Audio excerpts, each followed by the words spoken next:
چی باید کرد وقتی که شما از حکم سود نارضا هستید؟ سلام علیکم، من جمشید یوروف هستم، حقوقشناس و در این نوبت در برنامه چی باید کرد درباره چی باید کرد وقتی که شما از حکم سود نارضا هستید سخن می‌رانیم. از طلبات ماده 23 کودکس مرافعه جنایتی جمهوری تاجیکستان برمیآید که هر یک شخص منفعت‌دار در پرونده حقوق آوردن شکایت از قرارهای سودی را دارد. از آن جمله حقوق آوردن شکایت از بالای حکم. کی میتواند که شکایت از بالای حکم پیشنهاد کند؟ البته که اون نفری که نسبتش حکم برآورده شده است، یعنی که سودشونده، حمایتگری وی، ادوکاتی وی، همچنین نماینده قانونی اون کس میتواند یگان خش تبارش که در پرونده همچون حمایتگر وارد شده است به طور ضروری اون کس نیز شکایت پیشنهاد کند. شکایت معمولا با واسطه سودی که حکم را برآورده است با سود زینه کاساسیونی پیشنهاد کرده می شود، یعنی که سودی که از سودی قرار را برآورده یک زینه بالا می ایستد. مثال اگر سودی ناحیه حکم برآورده باشد و شما از این حکم نارضا باشید، شما میتوانید که با سودی شهری یا اینکه با سودی عالی جمهوری تاجیکستان مراجعت کنید.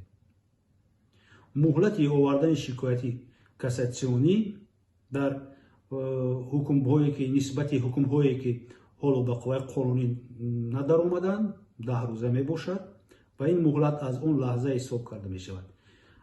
برای اشخاصی که همچون حمایتگر، نماینده قانونی یا اینکه همچون حمایتگری که از طرف خشتباران در پرونده همراه کرده شده است، از روزی اعلام کردن حکم در طولانی سود به مدت 10 روز و برای خود سودشونده این مهلت از روزی که به دستش حکم آورده می شود به دستش اون حکم رو می گیرد 10 روز رو نیز در نظر دارد.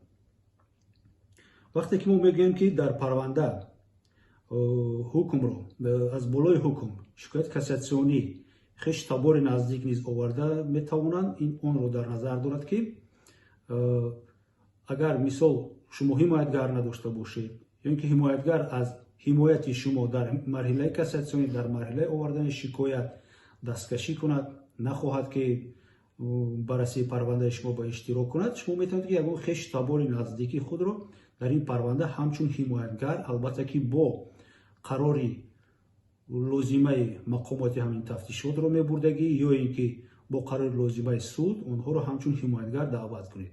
کی میتواند که حمایتگری شما از قبیل خشتبار شما حساب شود؟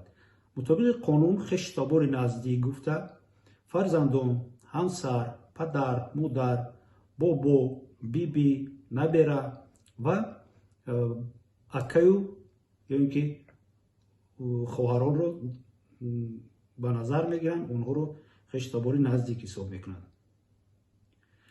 باز یک توصیه دیگر، اگر ادوکات شما از حمایت شما در مرحله شکایت آوردن دستکشی کند، این معنای اون رو ندارد که دیگر کسی نمیتواند که با موضوع پرونده شناس شود و شکایت پیشنهاد کند.